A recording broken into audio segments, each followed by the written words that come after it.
For some reason, when I lived in Mississippi, we had this big bamboo patch, I guess you could call it, in our backyard. And I got all of the neighborhood kids together. Oh, shit. And gave them all a different knife out of my mom's kitchen. Oh, God. And set them to task whacking off bamboo poles so that we can, like, make cool shit out of them. You know, like, put up poles for, like, a fort or something. And then... Yeah. Why did Johnny Bear get the fucking meat cleaver and cleave himself in the ankle bone? Oh, fuck. Could you see bone? Yes. You could see it. You could see where it split the white of his ankle bone. Gnarly. And then because I was the oldest and I was responsible for the other kids and should have probably fucking known better, I had to be the one to dress his wound. Oh, shit. And then he picks up his meat cleaver and goes right back to hacking at the fucking bamboo. Oh, God. My mom was so fucking pissed when she got home. That was probably, like, the most trouble I've ever been in my entire life. Fuck. It was bad. Fucking Johnny Bear was always doing, like, crazy shit like that, though. Like, he climbed up into a tree once. Yeah. And, like, put his butt cheeks, like, in between these two branches and just took a shit out of the tree. Oh. Like, while me and my brother were standing there watching. I don't know why, Kids but are weird. Whenever I was a kid, like, I was always friends with the weird poopers. Like, my best friend on my street, his mom didn't let him wear underwear because he was always, like, pooping. He just had this poop thing. And he would poop in people's yards. Like, you know, we lived on, like, this long street. He was a doggy. I mean, we lived on Yellow Horse Drive, and he would, like, go behind people's gas meters in their front yards and just poop, just drop one. And then, like, wouldn't wipe or anything. He just fucking just kind of let it chill.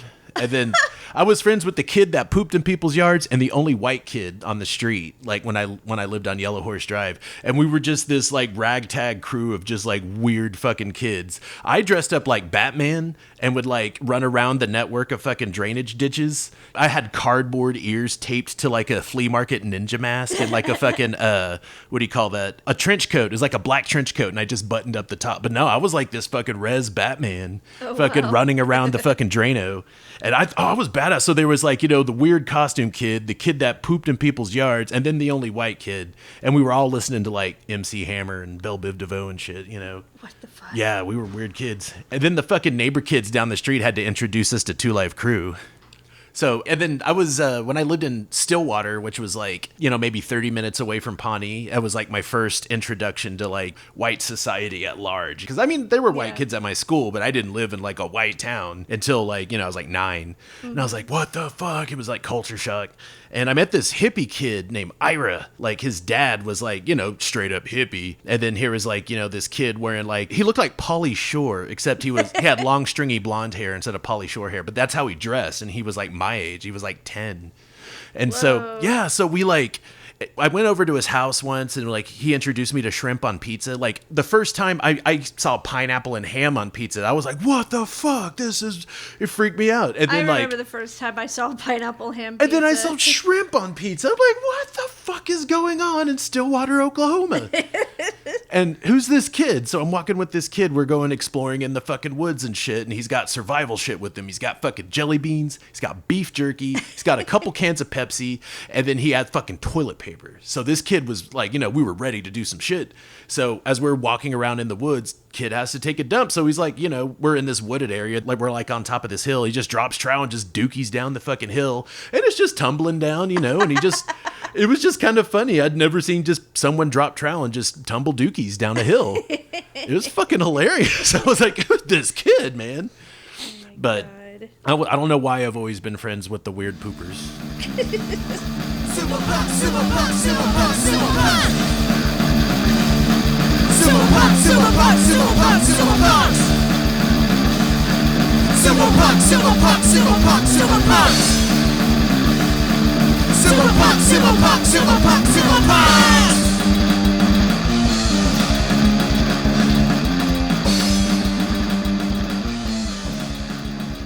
Hi, my name is Sabrina, and Matt wants me to do some dumb Team Rocket intro, and I don't want to fucking do it. And this is Matt, and Sabrina just hates fun.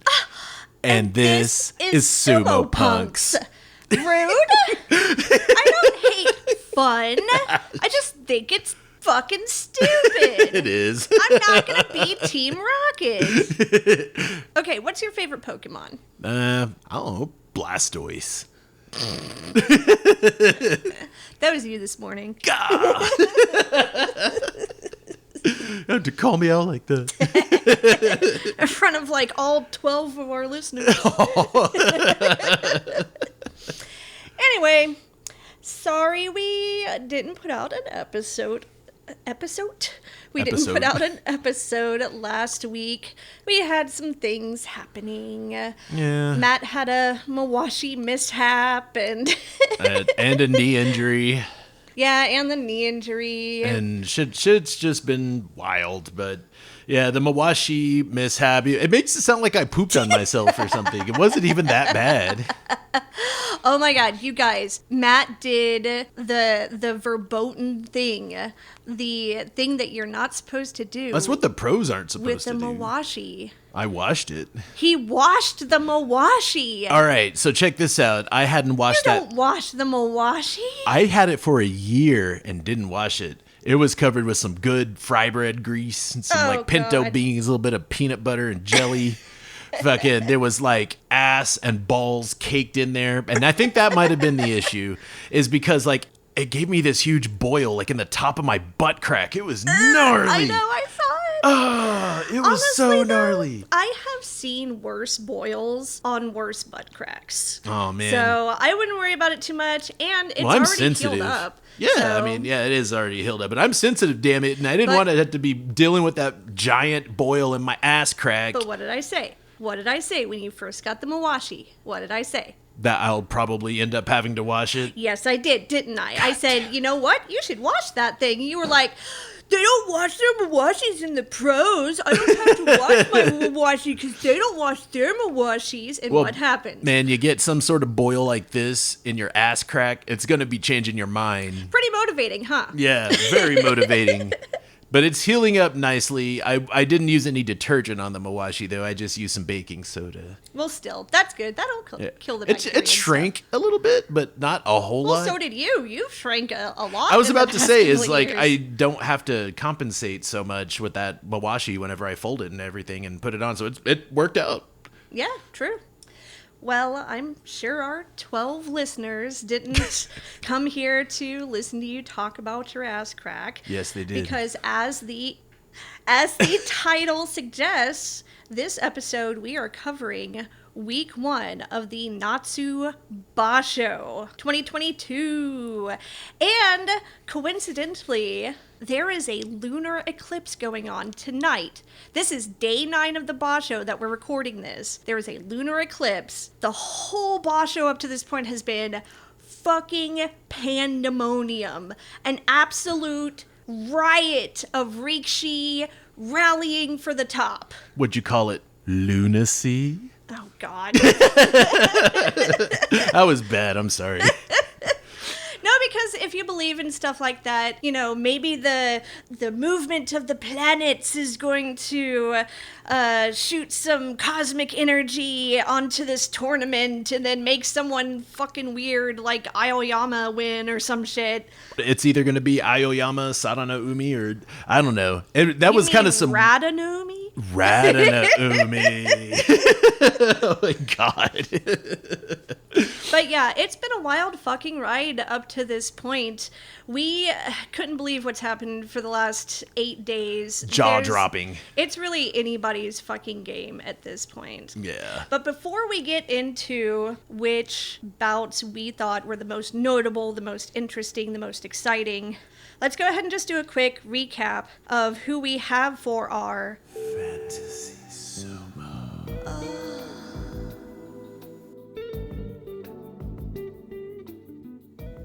That's right, our fantasy sumo picks. So, if you guys remember from last episode, my fantasy sumo picks were as follows: Yokozuna, Terano Fuji, Ozeki, Shodai, Sekiwaki, Abi, Komusubi, Hoshoryu, Maegashira 1 through 5, Kiribayama, Maegashira 6 through 11, Wakamoto Haru, and Maegashira 12 through 17, Oho. Who do you got? Well, nothing as solid. Okay. Nice. Edit that out. No. Okay, so my picks are Yokozuna Terano Fuji, because of course, Ozeki Metakeumi, Sekiwaki Wakatakakage.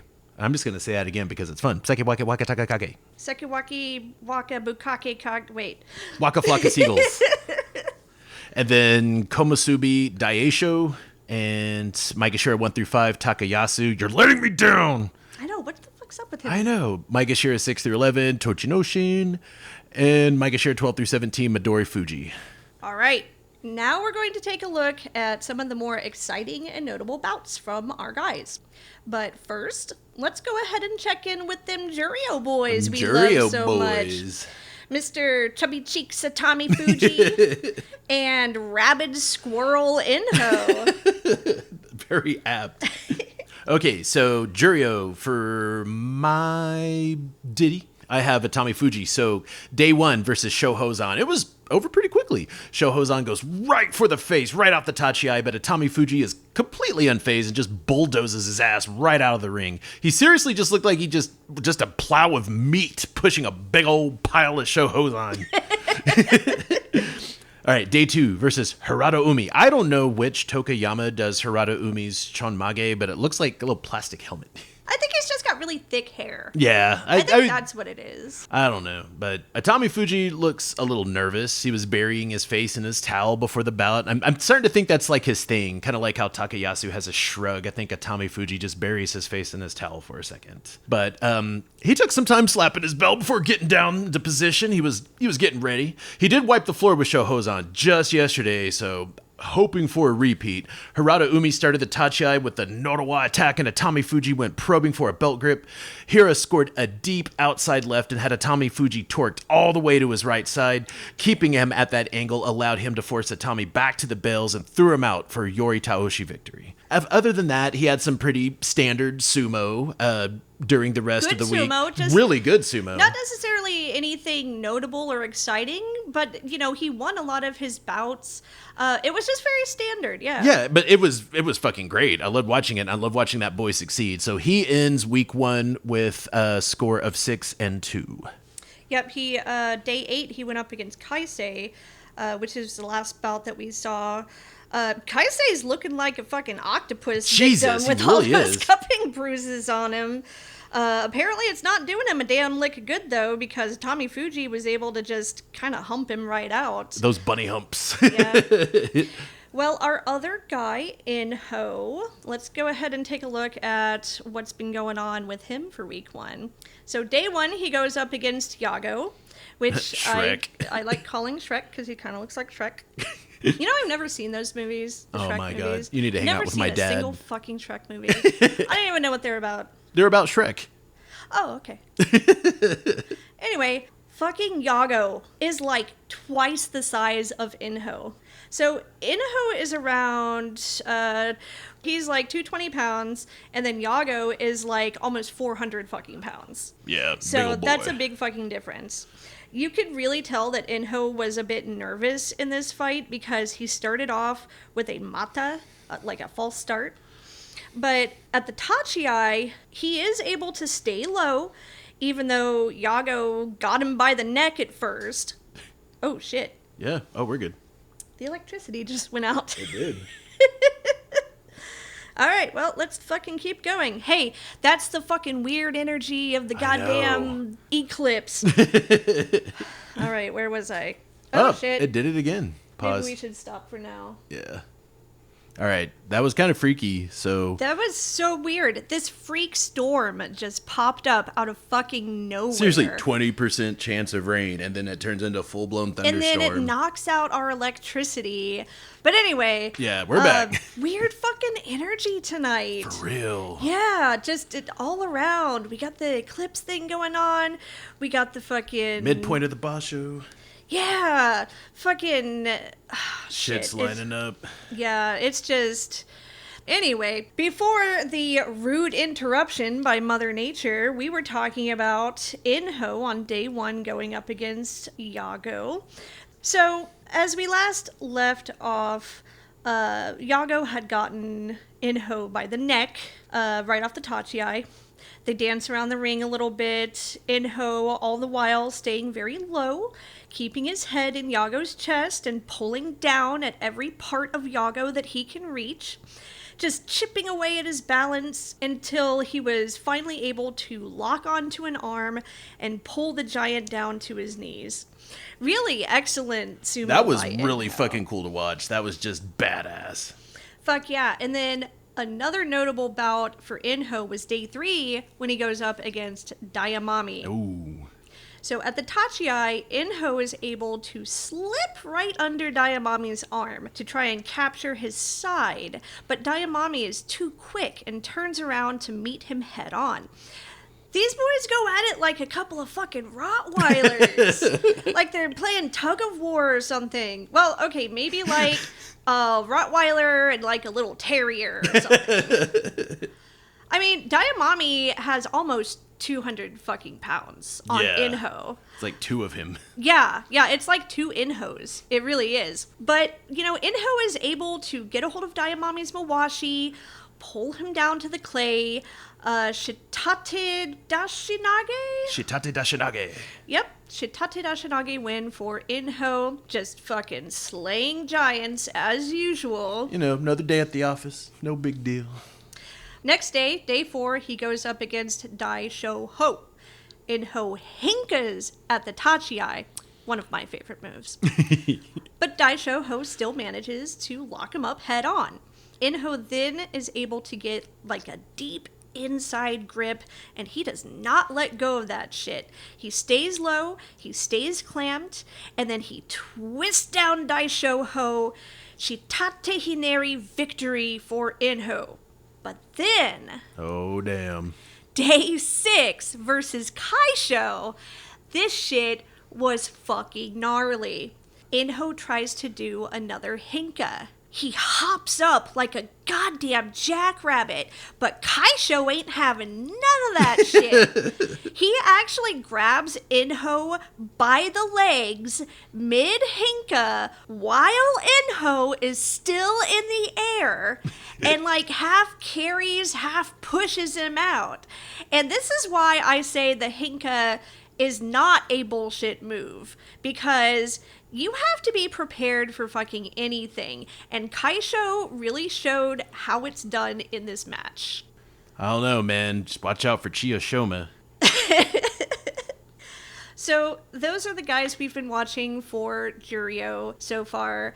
There's a few others that are coming up that we might start watching a little more closely, but since we have so much to cover in Makuuchi, we really just wanted to keep it to like our 2 favorite guys. Yeah, and Inho did end the week out at 3 and 5, so it's not too late to turn it around. I think he could do it. I believe in him. So, Makuuchi. First of all, we have Ichinojo, who withdrew due to catching COVID again. And then Ishiura, who also withdrew due to the neck injury that he sustained on day 3 of the March tournament against Kotonowaka, which is a good thing, because neck injuries are fucking serious business, despite what some pompous commentator might have to say about it.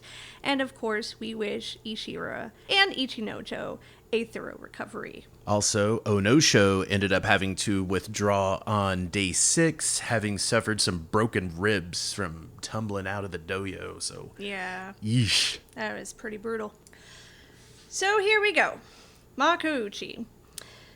We basically structured this essentially just following our fantasy picks, because as much as we wish we could follow each and every rishi through the fucking Basho, that would be just pandemonium. Yeah, we'd be unstoppable if we had attention spans. I know, right? But if there were very notable bouts by rikishi who are not in our fantasy picks, we did put those in the honorable mentions. So we're just going to start going through all of those right now. Why don't you go ahead and give us the rundown for the notable bouts by our Yokozuna, Terano Fuji. All right, so the Man Mountain, day 1, Terano Fuji versus Dai A Sho. Taken out by Dai A Sho so easily on day 1. over in seconds. Teru was completely unable to resist, and Daisho is one of my fantasy picks, so I still won. Well, I guess, whatever. But I love it when, like, one of our guys goes up against another one of our guys because you know it's going to be a win either way. yeah. And so, day 2, we have Terunofuji versus Takayasu. He seems to have regained his strength enough to keep Takayasu under control until he could pull him down and get his first win. Day 4 versus Kotonowaka. It looks like he's feeling much better as he gains a win against the Rikishi, who's been trashing the Ozeki this Basho. Day 6 versus Tamawashi. Terunofuji suffers yet another loss as Tamawashi just drives him to the edge of the doyo right off the tachiai, pushing him out by his face, adding insult to injury. And then we had day 8 versus Takanosho, and that was another Kenboshi given up. Terunofuji finishes day 8 at 5-3. Man, you know, it's hard to... I don't want to compare Yokozuna, especially comparing to someone like Hakuho. Well, everyone else does. Who... I know, but, like, it just doesn't seem fair. Like, there was something just otherworldly about how Hakuho did sumo. Yeah. You know, he was a fluke. He's the GOAT for a reason. He's a glitch in the sumo matrix. But there's such a stark difference between watching Yokozuna bouts a year ago and watching Yokozuna bouts now. You know what I mean? Yeah, I mean, even Terunofuji at Nagoya last year in 2021 was fucking impressive. That was... Poor guy. I think it's just that heel injury or whatever. He's just not steady on his feet, and I think his knees are giving him shit too, so he's maybe just not as sturdy as he was in Nagoya. Well, now that he's Yokozuna, he can't lose his rank. Maybe he can get some sort of surgery, you know, have some time to recuperate, and then come back even stronger. He already did it once when he dropped all the way down to, what was it, Jonidan? Yeah. And then came back and became the fucking Yokozuna. So, I don't know. I think injury really needs to be treated differently in sumo, but that's a whole other conversation. Whole other pizza. Now, we're going to talk about my Ozeki pick, Shodai. Ooh. My little goth boy love. Shodai, the Ozeki that everyone loves to hate. What was it that you had said the other day? Like, you think he gets the yips or something? Yeah, all the I think time? he's got yips. He's just in his head, just in his own head. And Yotakayama's in his stable too, so I don't know, maybe there's just something going on at at their stable, trouble on the home front. I don't know. Honestly, I think it's just unrelated mental issues, you know. Who knows? I mean, he's still Ozeki. Yeah. So, And he's known for doing this shit, you know, because he's no longer Kataban, so that means now he can just kind of just relax and coast through this Basho. So he's going to be... seems to be pretty much what he's doing. He'll be Kataban next tournament, and then he'll kick ass again. That's what I foresee. Maybe that's his whole shtick, though. I think so. Look, I could get to the brink of, like, losing my rank and then come back from it, like, infinite times. I'm so fucking cool. Like, this doesn't even matter to me because I'm playing my own game. Some people are saying that he doesn't even deserve his Ozeki status, that he only got it as a fluke. As a fluke, really? Yeah, like it was like just a 1 in a million chance of just how things just kind of lined up. I think that's bullshit. I mean, Yeah, they're wrong. Yeah. It's okay to be wrong. You're still gonna be wrong, though. Anyway, let's talk about Shodai. Day 1 goes up against Kiribayama. Loses against Kiribayama literally right after the other Ozeki, Takakeisho, gets taken down by Kotonowaka. Kiribayama gets both hands on the front of Shodai's Mawashi and escorts his ass out of the ring without much fuss. Aww. Day 2 goes up against Kotonowaka. Really close call there at the end, but Shodai ends up losing. I mean, it seems like Kotonowaka's got a streak at this point. Yeah. Day 4 versus Takayasu. So Takayasu is actually able to push Shodai right up to the edge, but Shodai cleverly shifts around Takayasu until he has him up against the bales. It looks like Takayasu is trying to gear up for Kotanage or some sort of shit like that, some sort of arm pull, but Shodai is able to rather easily Oshidashi Takayasu out of the ring and then promptly falls flat on his face. Oh. First win of the Basho for our gloomy Ozeki, Shodai. Then we have day 8. Day 8, he goes up against Hoshoryu. Hoshoryu bounces off of Shodai at the Tachiai. Shodai then gets under Hoshoryu's arms and starts to bunny hump him towards the edge, where he pushes Hoshoryu out, both of them going horizontal and falling from the doyo. Yorita Oshi win for Shodai. However, at this point in the Basho, Shodai has a score of 2 wins, 6 losses. There is some contention about that second win. A lot. JSA Chairman Hakaku called into question that second win that Shodai had against Hoshoryu. Or it's not necessarily that he called it into question as much as everybody called it into question. He just had to address it. He pretty much said that the Gyojis are going to have to take some extra study sessions, to make sure that those kinds of calls aren't made again. He said something to the effect of, "You guys don't have to deal with the fans in the hallway," or something like that. So they didn't take away the win or anything like that, but he did acknowledge it was what would you say that is? A bamboozle? Some shenanigans. Shenanigans. For sure. Definitely some shenanigans. Poppycock. All right, so my Ozeki picked Matakayumi. Day 1 versus Takayasu. Takayasu gets a loose right-hand grip on Matakayumi's belt right off the Tachiai, but Matakayumi's Otsuke allows him to peel Takayasu off, whip him around, and then he tries to do some sort of pull-down, but Matakayumi dives into him and they both go flying out of the ring. Mind you, both of the other Ozeki have been taken down in their bouts on day 1, so Matakayumi's win against Takayasu prevents total Ozeki devastation for now. For now. Day 3 versus Kotonowaka. Off the Tachiai, they both start trying to outmuscle each other. Kotonowaka tries to bust out some sort of pulling attack, but Matakayumi comes up under Kotonowaka's chest, giving him a good shove, and it looks like he's about to push him out when Kotonowaka steps to the side, pulling down on Matakayumi's back and head, and they both end up going out at the same time, which of course caused a mono-ii. Mono-ii! The Gyoji gave it to Matakayumi as an Oshidashi win, but after reviewing what actually happened, they discovered that Kotonowaka had been balancing on the Tawara as Matakayumi went airborne and horizontal due to Kotonowaka's Tsukiotoshi finishing move. And the victory was given to Kotonowaka. And that's the dead body rule. If you're flying through the air like a projectile, you ain't winning that. Matakayumi looked so dejected, but Kotonowaka must be pretty proud of himself because it's only day 3 and he's been slaying Ozeki left and right. That was really great. Day 4 versus Kiribayama.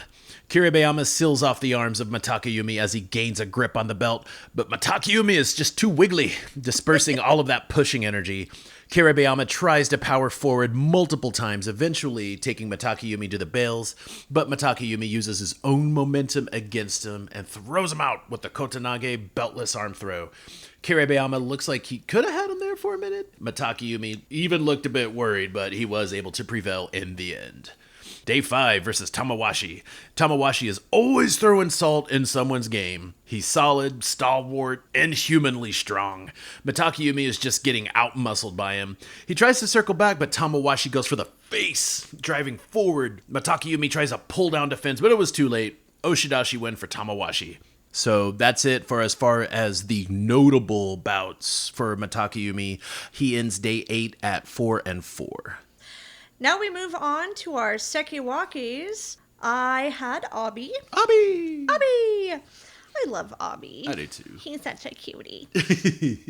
So notable bouts for Abi. Day 4 versus Indo. Classic Abi goes right for Indo's face and neck. He then tries a pull on Indo's arm, but it wasn't hard enough to get him very far, and he wasn't close enough to the edge of the ring to make it really count. So Indo is able to recover and tries to seal off Abi's arms from the outside. But Abi, who is an orangutan... Undisputed. He is an orangutan. ...is able to twist Indo around and push him out.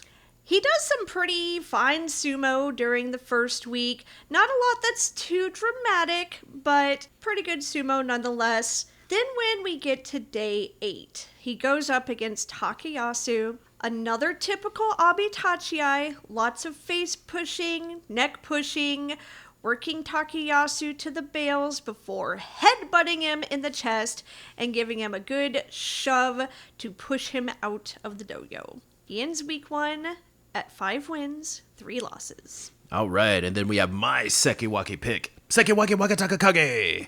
All right, so day 3 versus Endo. Wakataka Kage managed to out-technique the technician Endo.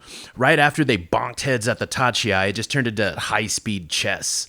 And Wakataka Kage seemed like he was about 5 moves ahead the whole time. For some reason, Endo decides to do a complete 360 spin, maybe to reorient himself, which was clearly the wrong move. Wakataka Kage used his disorientation to grab Endo's belt and finished him off with the Uwati Dashinage. Uwati Dashinage.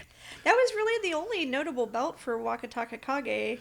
I mean, at week 1, he ended at 3 and 5, so it's not spectacular for Wakataka Kage. Especially after the last Basho. Yeah, he had some pretty spectacular losses, but whatever. He's still, he's a work in progress. He's still... I still like him. I still I do really too. like Wakataka Kage. He was fucking phenomenal in the last Basho. His And career's even still though- young. Yeah, exactly. Even though he's still struggling in this one, that's fine. Who knows what week 2 is going to hold. Yeah, everybody has slip-ups. Everybody has slumps. Hello, Shodai.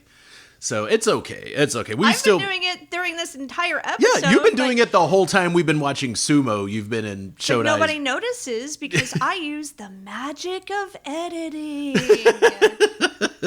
Anyway, moving on to our Komosubis, I had Hoshoryu. Some notable bouts for Hoshoryu were day 1 versus Endo. Hoshoryu slightly too high at the Tachiai, allowing Endo to give him the thrust down. Tsukiotoshi victory for Endo. Then on day 2, he goes up against Mitakeumi. Hoshoryu makes up for his day 1 loss by beating Mitakeumi for the first time ever. He comes off the Tachiai explosively. Mitakeumi tries to resist, pivots off to the side, which was the wrong move to make because that gave Hoshoryu the chance to get in there and headbutt him. And while Mitakeumi is disoriented, Hoshoryu is able to drive him out. Then we come to day 5 versus Wakataka Kage. Over pretty quickly, honestly. Hoshoryu gives Waka a friendly slap to the face off the Tachiai, steps to his right, grabs the back of his belt, and escorts his ass out. Poor Wakataka Kage never had a chance. You could see he was going to try at the very last second to turn around and try to fight back, but it was just too late. Then on day 7, he goes up against Abi. Abi gets Hoshoryu in the face right out of the Tachiai. Again, very classic Abi move. They both end up getting a one-handed grip on each other's mawashis and just sort of hopping around the dojo together. Hoshoryu knows to keep the gap between himself and Abi closed, otherwise those hands would start flying. Yeah. Abi attempts to toss Hoshoryu out, which fails, but gives Hoshoryu the chance to get both hands on Abi's mawashi and drive him back. Abi attempts one last feeble toss right before he's yorikiri'd out of the ring. Either way, I get a point for this one, because I got both those guys. Mid-Basho, he's at a score of 5 wins, 3 losses. All right, and then we have Daisho. It's just those battle faces. That's got to be the source of his power. Right. So, Daisho, day 1 versus Terunofuji, defeats the Yokozuna on day 1. Great start for Daisho. Fuck yeah. Day 4 versus Wakataka Kage. Daisho gives Wakataka a flurry of Ninja Turtle hands, like he's holding his fingers in like a Vulcan Yeah, salute. he does that weird, like, Well, he's got him taped up like... live long and prosper. Yeah, or like, Right to the Michelangelo. face. So, yeah, Daieisho gives Wakataka Kage a flurry of Ninja Turtle hands, holding his fingers in that Vulcan salute, and he gets him right to the edge, grabs him by the back of the neck, and pulls him down. They're both on my fantasy roster, so I still get a point either way, and I just get some sort of sick pleasure out of watching Daieisho beat Wakataka Kage. I just do. That's just me. See, that's what we were talking about, too. Like, Wakataka Kage didn't have very many, like, memorable bouts himself, but, like, he had a lot of memorable losses that were wins for other people. So, day 7, it is Daieisho versus Matakeumi. A pretty brutal tachi. Daieisho just did not relent. He just keeps pummeling Matakeumi's face. Matakeumi tries for a slap down, trying to clamp down on Daieisho's momentum, but Daieisho just used his Ninja Turtle hands to just push the shit out of Matakeumi out by his face, making the best fucking battle faces the whole time. It's just, he just wanted to crush it between his Ninja Turtle hands. God damn it, get out of my dojo! Or like a lobster boy. Yeah, it was just, I don't know why I like the way his fingers are taped up like that. Like Ninja Turtles. Yeah. And then Daieisho also ends day 8 at 5 and 3. Mm-hmm. Then our picks for Maegashira 1 through 5, I had Kiribayama. Kiribayama on day 2 goes up against Takakeisho. And he was taken out by a belt maneuver by Takakeisho, which actually isn't really Takakeisho's usual... It's not his usual MO, is it? Who knew? So that was pretty interesting to watch. Then on day 3, he goes up against Terano Fuji. Uh-oh. Kiribayama looks scared shitless. Mm-hmm. Terano Fuji is looking at him like he's lunch, basically. Right at the tachi, Teru grabs Kiribayama's arm and just swings him around like a rag doll, and then forces him to play the muscle game as he resists, which is not really part of the repertoire of someone whose main strategy is throws, you know? But he does manage to get his legs in position to throw Terano Fuji, and then right when he's ready, Teru stops playing around and just shoves him to the ground, like he just stole his lunch money or something. Yeah. Give me your lunch money, twerp. Shut up, nerd. Then on day 5, he goes up against Takayasu. High-speed attack and defense from both sides at the tachi, which eventually culminates in a deadlock where Takayasu has Kiribayama's right arm locked up. Kiribayama tries to go for a left arm grip. That one gets locked up. Takayasu doesn't seem to really know where to go from here. Yeah. Kiribayama gets tired of just standing there and decides to start pulling on Takayasu, swings him around and gives him a good no-to-wa from the front, and then pushes him down from the back. Takayasu ends up sprawled on the ground, losing the match. Day 7, Wakataka Kage. This one was actually over pretty quickly. Wakataka goes for some sort of arm grab, but Kiribayama is able to slip right under it. Waka then looks like he's trying to go for Kiribayama's leg, but he's so low that Kiribayama is able to just slap him down for a Hitake Komi win. Another one of my boyfriends slaying one of your boyfriends. This is just boyfriend war. It is. My boyfriends versus your boyfriend. My boyfriend can beat up your boyfriend. Well, I mean, so far that is looking to be true. He ends up on day 8 with a score of 5 wins, 3 losses. That seems like a pretty recurring set of wins and losses for these guys, doesn't it? Yeah. We'll get to that. We will get to that. Well, now we're at Takayasu. So we have talked a lot about Takayasu through everyone else's matches. And this was one of his more notable ones. So Takayasu, day 3 versus Takakeisho. Takakeisho is usually a pretty aggressive pusher thruster, but got his ass pushed and thrusted right out of the ring by Takayasu for his first win of the Basho. So at the end of day 8, Takayasu's at 2 and 6. And we did hear a few of his notable losses. That was one of his notable wins, but we're still rooting for you. Yeah, it's weird. He didn't win the last Basho. You know, he was neck and neck with Wakataka Kage in the March tournament. But it seems like he's doing even worse than Wakataka Kage this They're time. both doing pretty... I'm not going to say pretty bad, but not as good as they were last time. Yeah. But I don't know what's going on. Like we said before, it's pandemonium. It really is. Everything's It's just topsy-turvy in it this, is. It's wild. in this one. All right, moving right along to Maegashira 6 through 11 picks. Notable bouts for Wakamoto Haru. This guy really surprised me, actually. Yeah. I wasn't too sure when I picked him for my Maegashira 6 through 11, but I'm actually pretty glad that I did. So on day 2, he goes up against Tobizaru. He kind of just trips and rolls by Tobizaru, and then while Tobizaru is trying not to trip over his downed opponent, he ends up getting too much forward momentum and just kind of sprints off into the crowd. He went to like the 5th, 8th row. Where the fuck are you going, Tobizaru? Is it goofy that I kind of had yakety sax playing in my head when I saw him doing that? Then on day 3, he goes up against Shimanoumi. Sideburns. Okay, sideburns.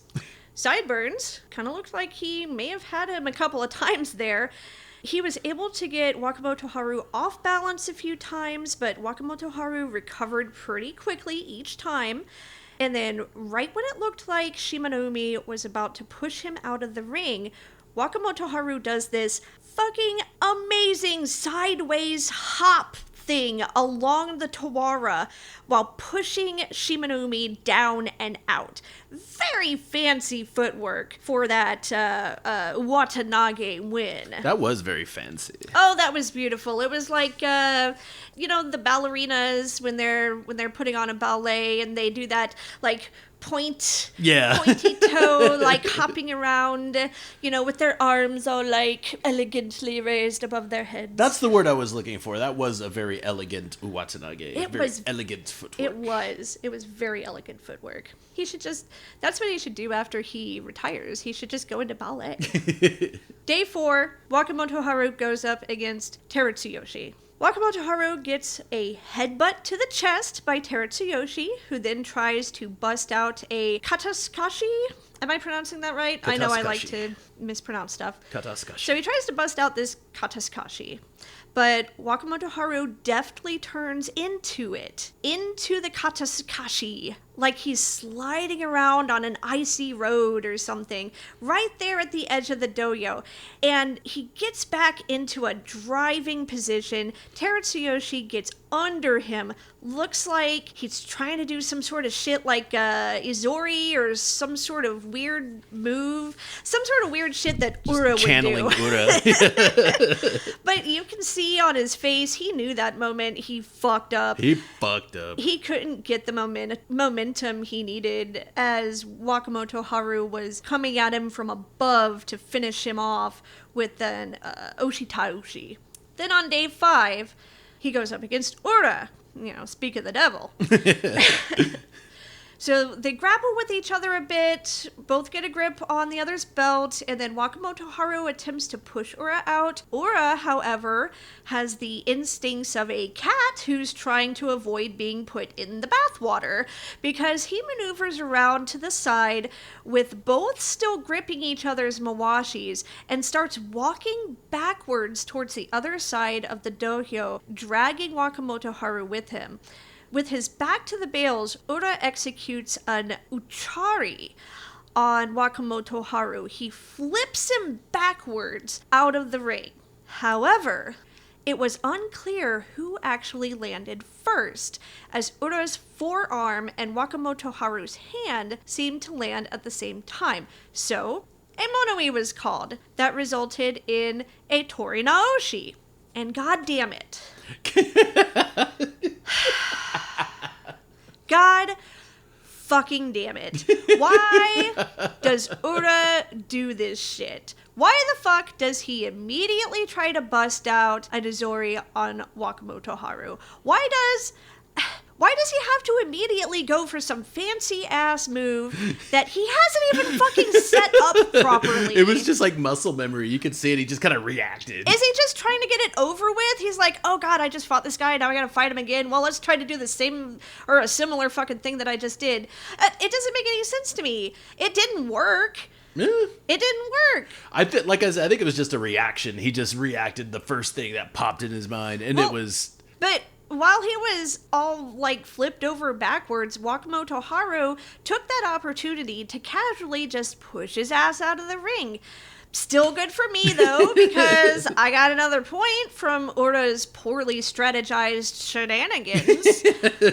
But still, I mean, I really fucking like Ura. He has such a creative way of fighting, and then I think he really just still needs to work on strategy a bit more. Yeah. You know, he can do the fancy moves, but it's the strategizing. When you get up to that ahead. level, that fucking high level of competition, especially whenever he was at Maegashira 1 and then got down to Maegashira 6, even at that level, you still need to diversify and think a few more steps ahead than he has been. And that's what's going on with Abi now too, because he has always been very into the Tsupari, and he has his favorite moves that he just kind of spams on everyone, and he's having to learn that same lesson too, the diversification. Anyway, on to the next. I lost my place. Oh, Day 6 versus Kotoweko. Oh, yeah. Day 6 versus Kotoweko. My boy's been doing pretty good so far this Basho. He and Kotoweko end up grappling a bit. He looks like he might have him there once or twice, but then Kotoweko is able to hook his right arm in Wakamoto Haru's left, and it's just over. It's Boink. Done. Yep. He flips Waka the fuck out. Brilliantly executed Totori by Kotoweko. So forceful that after Waka lands, you see him like grabbing his arm and elbow and whatever. Basically, he looked like he was in pain. Yeah, that you could tell that kind of hurt. That's a fucking pretty wicked Totari. Yeah, so he's been doing great, and then he comes up against Kotoweko, and it's like, oh god, you really kind of kicked my ass there.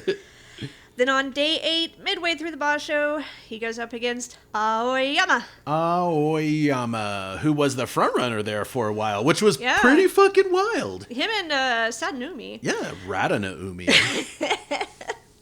I'm very glad Naumi for him. So day 8, Wakamoto Haru versus Aoyama.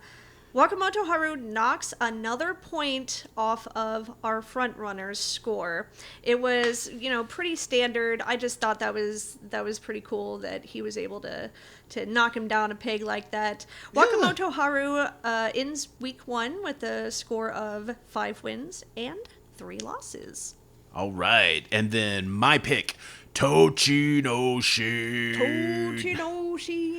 All right, day 2 versus Nishikigi. So I don't know. I've always kind of trade my pronunciation of that. So I don't know. You know how the Japanese kind of truncate some of those vowels. You say Nishikigi, and then you hear other guys pronounce every vowel. So it's Nishikigi. I noticed when we were doing the interview with Oscar, that's going to come out in a couple of weeks. Yeah. That's how he pronounced it too, Nishikigi. Nishikigi. Instead of Nishikigi. Yeah, so you hear some of the commentators, I think it's just kind of slurred, like kind of like a contraction, something like, I don't know. But anyway. Still, I'll flip between Nishikigi and Nishikigi, just whatever. It just depends on how I'm feeling. Anyway, so day 2 versus Nishikigi. Toch gets a grip, but Nishikigi breaks it and sends Tochinoshin flying off the doyo, crashing to the ground on the back of his head. It takes a moment for him to recover, and he's clearly dazed, but after a moment he seems to regain his senses, and it seemed like he was okay, considering, the rest of the tournament and all that, but that was kind of scary. It was a little bit scary. Who was that was saying, oh, that's why they do their hair the way they do, Oh, so it gives was them, some cushion. happen? Yeah, it was actually whenever Tochinoshin was doing a Tokoyama, like an exhibition or a demo or something like that. Yeah. So the hairdresser, and it was at someone's Danpatsuki. I can't remember who it was. think Oh, it was Goedo. It was at Goedo's Danpatsuki. I think we were actually watching Chris Sumo. Yeah. On So YouTube. yeah, he fell, and they Love were that saying channel. on there that the top knot kind of helps cushion the back of their head whenever they fall. And damn sure enough, Right? probably He really needed it that day. for real. Day 3 versus Terutsuyoshi. Very unexpected things happened in this bout. So it starts off pretty standard for Tochinoshin. He grabs Terutsuyoshi by the back of his mawashi and tries for a lift, but doesn't quite have the grip to keep him off the ground. So as soon as Terutsuyoshi's feet, he feels his feet touch the ground, he immediately tries spinning Tochinoshin into an arm lock throw. Toch grabs the back of his mawashi again and tries for another tsuridashi, but same problem. Can't quite keep him off the ground, but then something fucking utterly bizarre happens. Terutsuyoshi, who is a full 9 inches shorter than Tochinoshin, now has a grip on Toch's belt and fucking lifts him. So they just kind of That was fucking nuts, I was dude. like, jeez, how is that? That's some fucking strength. That was bonkers. That seriously was. And, and it's funny, seeing that part of Terutsuyoshi, running through the hallway with this Kesho Mawashi, getting ready to do the Doyo Iri, just kind of smiling, and then seeing, like, the strength, just that bullish strength, lifting Tochinoshin. That's godlike. We might need to take a moment to explain that just because it was so fucking adorable. It They were doing the thing with Terano Fuji. What is it The called? Doyo Iri. Doyo Iri, yeah. So they were supposed to be like up on the doyo with Terano Fuji. Like they had like maybe a minute to get there, and you saw them with their Kesha Mawashis on, like kind of lifting them up, like Their little like feet just- ladies lifting their skirts, and they're just like running and just Yeah, like Midori grinning Fuji. real big. Midori Fuji was running first, and he was just kind of, and then like Terutsuyoshi just had like a silly shit-eating grin on his face like the whole time, and then you could hear the commentators like, "Oh, so kawaii." Yeah, It really fucking was great. super fucking cute. So anyway, they lifted each other back and forth there for a second, and it's fucking hilarious because Terutsuyoshi is trying to tsuridashi the guy who likes to tsuridashi all the other guys. He's got like, "How the fuck do you like that, you jerk?" Ain't so fun, is it? But he's only able to get him off the ground for a few seconds, and that's whenever Toch gains his footing, and they both just kind of stand there for a second, each with the grip on each other's belt, and you could tell that Tochinoshin's just thinking, "What the fuck just happened? Did that really just happen?" And Terutsuyoshi tries for another lift, but this time it does not work. But that's enough to get Tochinoshin off balance so he could drive him out of the ring. So Toch loses this one, but it was definitely fucking fun to watch. That was badass. Yeah, it was pretty amazing. So, day 7, Tochinoshin versus Kotoweko. Kotoweko had a very ineffectual Tachi-ai, but he at least tried to be mobile. He gets Toch to the edge, gets his sight exposed, but when he tries to close in and grab the Mawashi, Toch escapes his grasp, tries to grab at the back of Kotoweko's head. Kotoweko is able to drive Toch back to the other side of the doyo, but Tochinoshin is able to get the left hand outside grip on Kotoweko's Mawashi and tossed his ass like a salad right out of the ring. Yeah, he tossed his salad. All right, day 8 versus Uda. It wasn't a very forceful Tachi-ai, but you gotta have a cautious Tachi-ai with Uda. Yeah. Toch made like he was gonna go for a forearm blast, but Uda is way too wary of that kind of shit. He locks Toch down under his arms, keeps him low. They stay deadlocked like that for a moment. Tochi tries to muscle it out, but Uda responds with the Kataskashi, slamming Tochinoshin's excellent Martian butt right into the clay. Station. Oh, station. And then, Uda, in true Uda fashion, even though he won, still tumbles his ass out into the crowd. Yeah, true. I wonder how many people are gonna get that fucking Bill and Ted. That was from the second movie, wasn't it? Yeah, but Excellent Tochinoshin, he Martian truly butt. does have an excellent Martian butt. Now that you mention it, it does look very similar to Yeah. that weird I always and thought so. terrifying alien creature from that movie. Yes. Well, Tochinoshin finishes out week 1 with a score of 4-4. All right. Then we have the Maegashira 12 through 17 picks. Of course, mine was Oho. Some notable stuff from our boy Oho. Day 1 versus Meisei. Meisei did abysmally in the last Basho. Just bad. But it appears he's going berserker mode for this one to try to make up for it. He just don't give a fuck anymore. At all. You can really tell. They smash skulls at the Tachiai. Meisei completely unaffected, keeps driving forward as Oho tries some Tsupari, but it's not enough to keep Meisei at bay. He grabs Oho, whips him around behind him toward the edge of the ring, and while Oho tries to turn around and reorient himself, Meisei charges him for another headbutt right to the fucking face, and then finishes him off with a hard thrust to the sternum that drives him out of the ring. And as they are bowing after the match, Meisei is looking real fucking mean across the doyo from his victim, the battered and bloodied face of Oho. Meisei was just fucking aggressive, just Just totally don't ag. fuck anymore. I mean, we'll still have to see if that's actually going to get him anywhere. Yeah. So far, not really. Day 3, Oho goes up against Chiyotairyu. Ooh wee ooh. Chiyotairyu. I think probably like... Okay, for one thing, I fucking hated Doug when I was a kid. I hated that cartoon. I thought it was boring as fuck. I did not care about Doug, but I loved that stupid animated band because it was just the most ridiculous shit. They have a song about killer tofu, for fuck's sake. Right?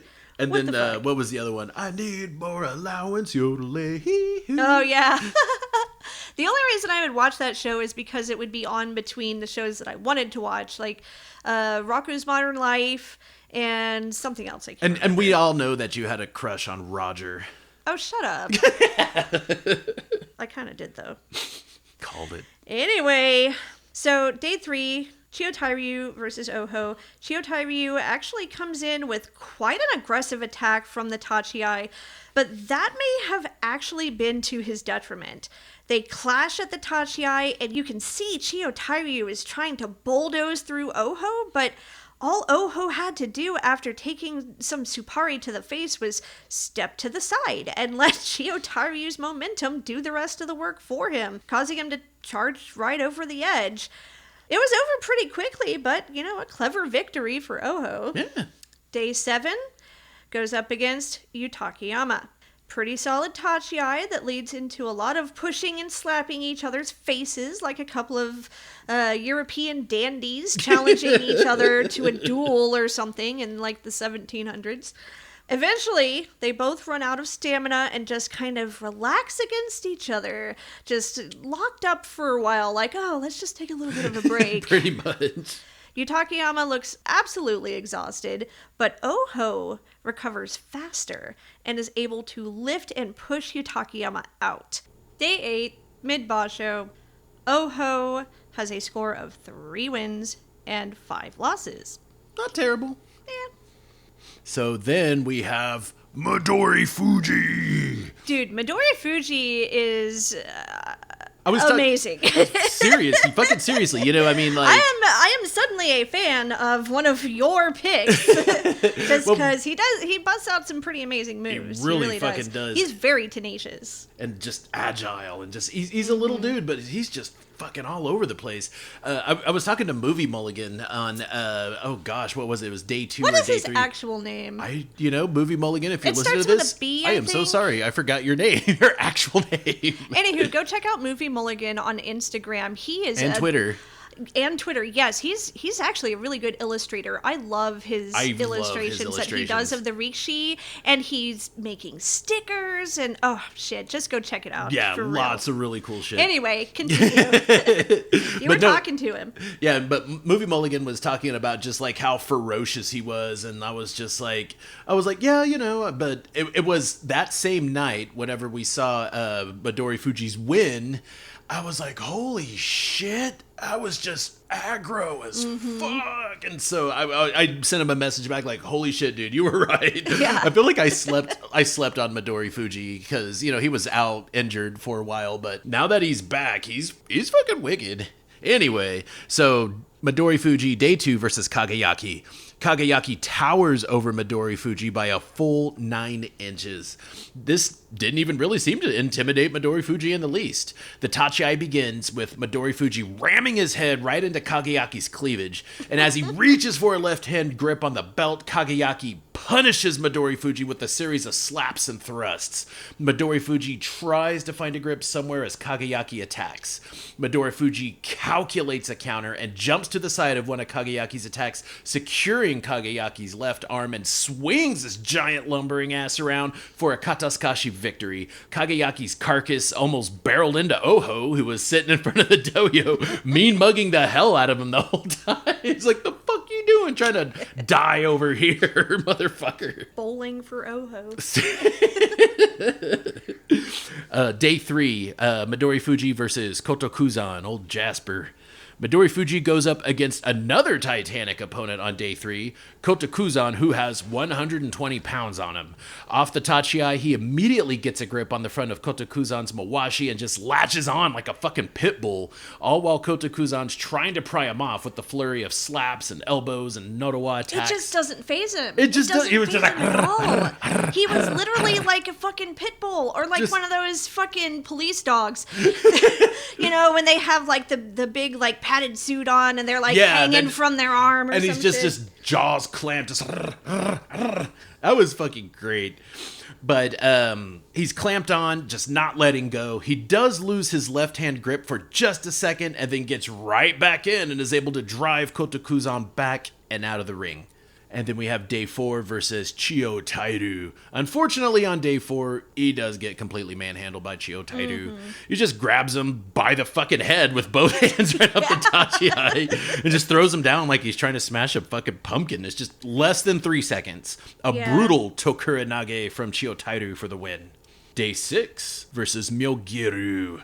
Myogiru plows Midori Fuji all the way back to the bales off the Tachiai, but Midori Fuji deftly and swiftly maneuvers off to the side, using Myogiru's forward momentum to help him escape, and then grabs the back of his mawashi and the back of his neck and tosses his ass out of the ring like a bouncer tossing a drunk out of the club. So Midori Fuji... Get out of my club. Get out of my swamp. Wait, that's Yago. No, that's Yago. Midori Fuji ends week 1, day 8 at 4-4. Nice. Well, those are all of our fantasy picks. I do want to take a look at our scores now that we're mid-Basho. But first, we did say we were going to have some honorable mentions, some other interesting bouts during week 1 that weren't at all part of our fantasy picks, but we thought deserved a shout out. Oh, absolutely. But we can't just make this completely about our fantasy picks. So we do have to, talk about the other rikishi who are actually doing things, who are major players in this Basho. Right. Really, the only reason we decided to do it like this was so that we would have like a good framework, a good structure for tracking what's going on in the Basho. And something else that we've been flirting with is the idea of starting a Patreon, and if you wanted to become a patron, then you could tell us which rikishi to follow. Yes, absolutely. In fact, we do have a, what is it called? Ko-fi? Coffee. Is it coffee? Ko-fi? Like buy me a coffee? Yeah. I thought it was coffee. Yeah, something like that. We have one of those fucking things where you can, fucking toss some coin at us if you want to. It doesn't really matter. But, if you do, maybe we'll take your suggestion on which rikishi we should follow in our Basho coverage. Or whatever suggestion you may have, because, we are open to suggestion. Yeah. All right. So, starting off the honorable mentions, we have Tobizaru. Day 1 versus Ura, 2 very interesting rikishi, each with a very unique style of sumo that's actually kind of similar in how they like to stay low, do a lot of probing and prodding of their opponent, almost like a mongoose and a snake. So Ura starts a bit back from the Shikurasen, but shows good energy at the Tachiai. They both go in low, lock horns, grabbing at each other's arms. Ura goes for a Norawa attack on Tobizaru. They push each other back and forth a bit until Tobizaru gets slightly to the left side of Ura, allowing him to push his opponent sideways towards the edge of the dojo. But Ura braces against the Tawara and charges forward. Tobizaru pushes him back again, but this time, when Ura charges back towards Tobizaru, he grabs the back of his neck, swings him around, and attempts a pull down. But Tobizaru pushes forward and somehow manages to push Ura off to the side, gets him back up against the Tawara on the opposite end of the dojo. So Ura tries to go for the belt, which it looks like he may have gotten a left-hand grip, but Tobizaru manages to pull his right arm up, and they just kind of lock up in that position for a while, each going for the occasional reach for the belt, until Tobizaru finally gets tired of these shenanigans and manages to stand Ura up and dump his ass off the edge of the dojo right onto a seated Gyoji. Yeah. Right onto that poor Gyoji. I know. He's always crashing into I know, just bouncing some off of fucking stuff. audience and he just member. gets up and smiles and bows and apologizes and then just gets back up there. But he's just Yeah. always, win or lose, he's bouncing somewhere. Day 6, we had Tobizaru versus Onosho. It was at this point that poor Onosho had to drop out of the Basho because of his broken ribs. So Poor Tobizaru ended up winning that one by Fusensho. Yeah, and Tobizaru is actually, we'll get to this in just a moment, but he's actually one of the runner-ups for the top right now, isn't he? Yeah. Yeah, that was, like I said, we'll get to that in a second. It's a whole thing. But anyway, another notable, honorable mention guy was actually Koto Waka. The Ozeki Slayer. Yeah, he beat Taka Keisho on day 1. He beat Shodai on day 2. And then he beats Madanoumi on day 3. Just fucking Ozeki after Ozeki, like right from the beginning. Like, who does that? Oh, he's hungry. He's a hungry boy. That shit was fucking bananas.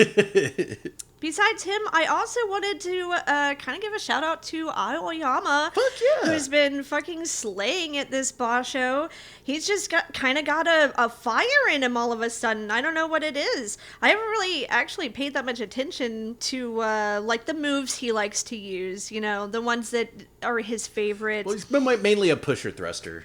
Okay, I gotcha. But one thing I did notice was that he used that Kotanage for like half of his wins so far in this tournament. So I think like a lot of those rikishi, I think since their training sessions, like whenever they have the keikos, they don't really practice technique in the keiko. It's all about, you know, conditioning. So I think for some of these guys, the only chance that they really have to practice these moves are probably either in tournaments or just like, you know, whenever they're doing bouts. But We're gonna have to look that up and see how do they actually learn the techniques, the different. Yeah. Well, some of them have martial arts backgrounds, like judo. You know, like Aqua. Aqua's a judo guy, and I think that's why he keeps spamming that. He keeps doing the leg thing. The kakanage. I don't know. I Or think maybe it's like something he already knew how to do, but like he didn't know how to do it very well, and he just recently perfected it. Yeah. You know. So now that he's got it down perfect, he's just spamming it on everyone. I did notice, however, that by day 7, he did end up tied with Sadanoumi for the lead after they went up against each other, and he ends up losing his first match of the tournament to Sadanoumi. So they were that was interesting. But another thing too about Aoyama that, again, we were talking to that Movie Mulligan. What is his goddamn name? I know it has a B in it. But anyway, we were talking to him about Aoyama's nipples. Yeah. And how they look like they're blurred out sometimes and not blurred out other times. They're kind of innies, so maybe sometimes it's hard to see them. We were watching like, I think it was the NHK. But yeah, they really did blur his nipples. Like you could see the blurs. Like as he moved, the blurs were like delayed for a split second. Yeah. The actual like the overlay, the blur overlay would like kind of move like not really in step with his movements. And Yeah, it really was. And I do remember this from a couple of years ago as well, where YouTube videos were getting taken down for nudity because the algorithm was picking up Aoyama's nipples. And it's just like, just let the man be topless. Jesus fucking Christ. Let people be topless. They're just nipples. I Jesus. know, right? But do you think that that's maybe why? Because I know I noticed that NHK and Abema does it, as far as I can tell anyway. Yeah. Do you think maybe it has something to do with the content that they put on YouTube, or is it... I don't know if it's YouTube specifically, but I think it might be to get past some algorithms. But we watched a couple of, things from Abema and things from NHK where his nipples were uncensored. Mm-hmm. And they're just chilling. He does have some, like, fucking light-colored areolas, and, his nipples kind of look like goat eyes. But they do. They're kind of like horizontal. They're like little goat eyes, and they're little, they kind of look down at the floor instead of up at the world. But that's okay. It's okay. There's nipples of all different kinds of fucking shapes and sizes. Aoyama is the boobs from Bulgaria. That's just how he rolls. We got to learn how to deal with it. We're on his God damn it. now. Free Aoyama's nipples. God damn it. Free them. And see, what makes no sense to me is blurring them out just brings more attention to them. I know, right? It's so dumb. Like, they don't blur out anybody else's. Anywho, okay.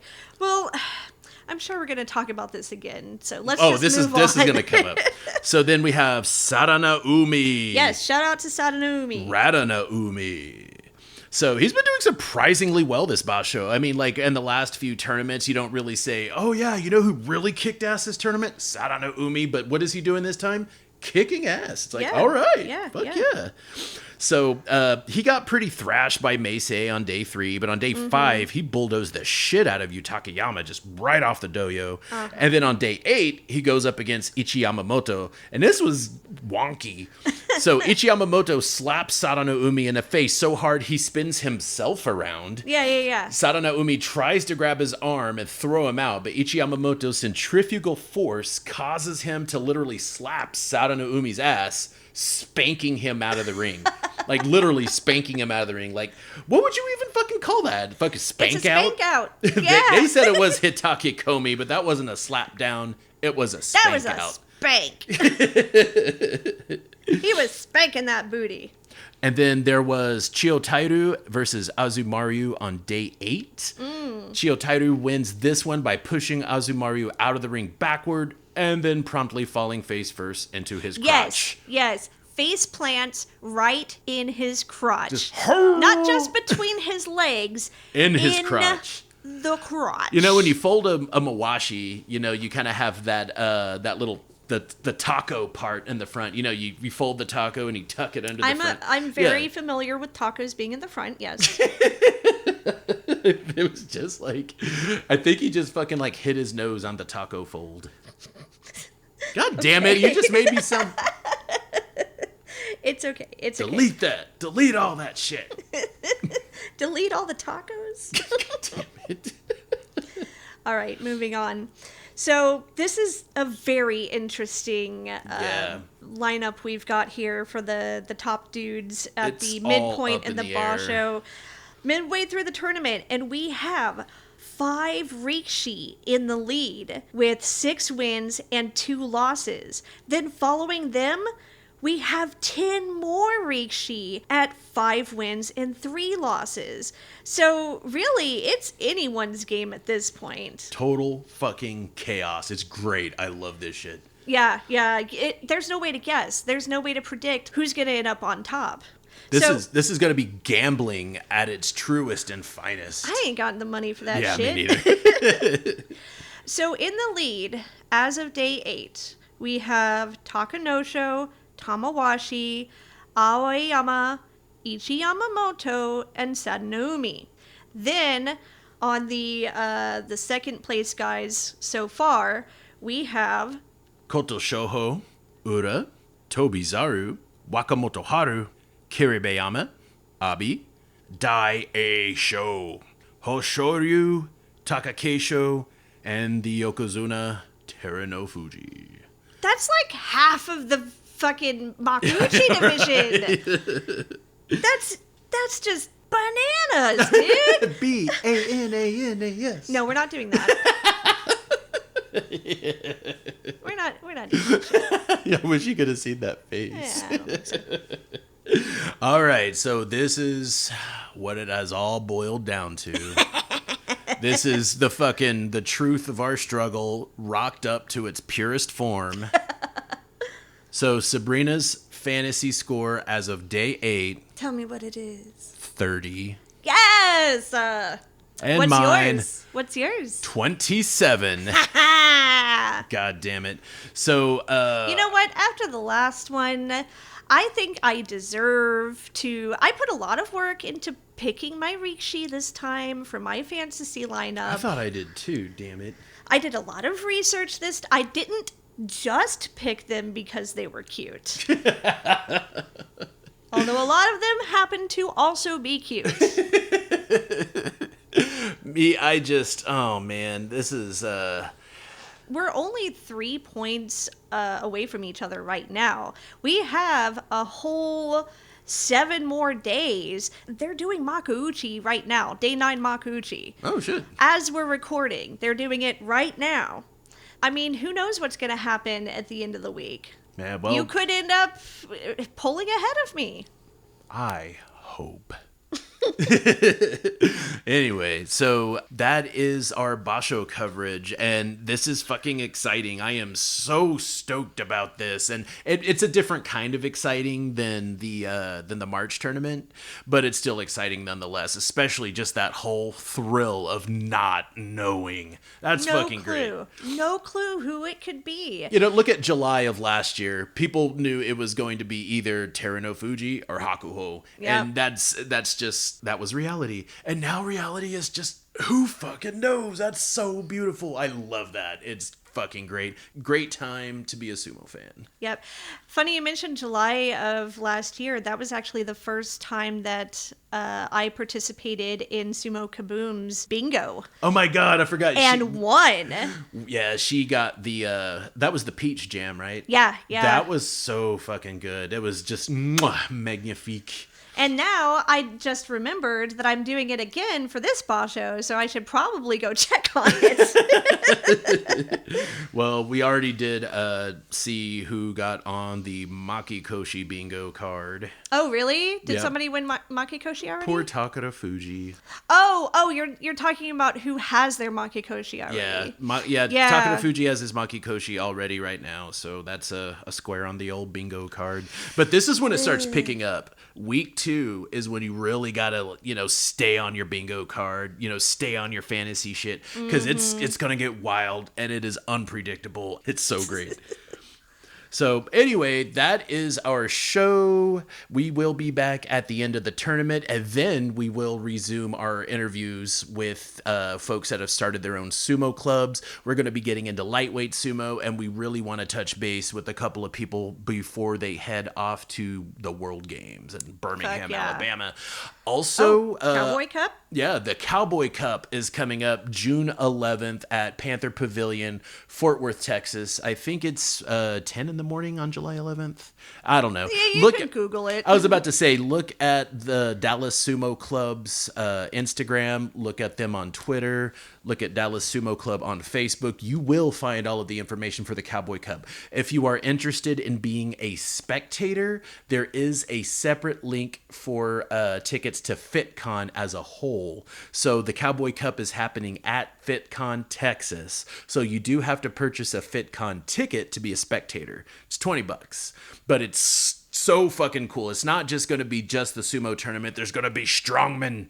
There's going to be people with like supplements. There's going to be just all kinds of fucking wacky stuff that I'm just so excited to see. Well, maybe not wacky. It's not going to be like, No, fucking... some of it's pretty fucking wacky. I mean, you said the word supplements, and I was like, because I have a background in that stuff. So. Yeah, but I think it's going to be so fucking cool. I'm really stoked about it. But if you wanted to be a participant in the Cowboy Cup, there is a separate link, and it goes to Eventbrite. So if you want to participate, you want to follow the links for Eventbrite. If you want to just hang out at FitCon and, catch some sumo and some strongmen, then you want to go to the FitCon link to purchase those tickets as a spectator. Anyway, so it's going to be really fucking fun. It's going to be my first tournament. I'm really hoping my knee's not too fucked up. You still got to get that x-ray first. Yeah. So we'll see how that goes. Everybody keep their fingers, toes, and eyes crossed that Matt can actually... I'm going to fucking do it, damn it. It's going to happen. Well, you don't want to hurt yourself further either. That's true. I mean... Look at it this way. If you don't end up being able to do the Cowboy Cup, that's just going to create even more suspense for the next tournament. So the thing that gets me is, you hear interviews with Justin Kizzert saying that you're just going to suck right off the bat. You just want to get those wins out of the way, or get those losses out of the way so you can start working on getting better at sumo. Mm-hmm. And that's where I want to. I've already did a few litmus tests. I know where I'm at. I just have to get out there. You just need to get that experience. I do. I have to level up. And what better way? I've already fucking leveled the fuck up a lot compared to how I was last year. I think what the biggest question is going to be for you anyway is, are you going to go traditional? I've been thinking about it. I go traditional at home while I'm training, and I just, Yeah, but there's going to be a lot more people there. Yeah, well, I don't know. I'll help you shave your pubes. I don't even think that my pubes are... I'm not that bush-tastic, I'm not. I mean, I don't have very much body hair. Look at my legs. Like, I don't hardly have any leg hair. I barely have any armpit hair, but I'm just, I'm just smooth. Like a dolphin. I'm not a fucking dolphin. God damn it. Anyway. But yeah, that's our show. That's the show. Come talk shit to us. Come look at the really bad memes I've been making on our Twitter and our Instagram. Yes. All these goofball videos. What was it? Tochimaru versus Tokushoryu. Fucking blood sport. Yeah. Fucking Tochimaru getting some van damage. Fuck yeah. I've been watching way too much blood sport. I don't know why I have.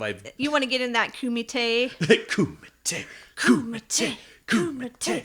Anyway, we're all over the Facebook and the Instagram. If you go to Twitter, it's Punk Sumo, because I fucked up the Twitter. But make sure you spell punks with an X. You can also email us, sumopunks@gmail.com. And we will see you next week. We will talk more shit to you. Two. Yeah. All right. Until then, bye. Bye.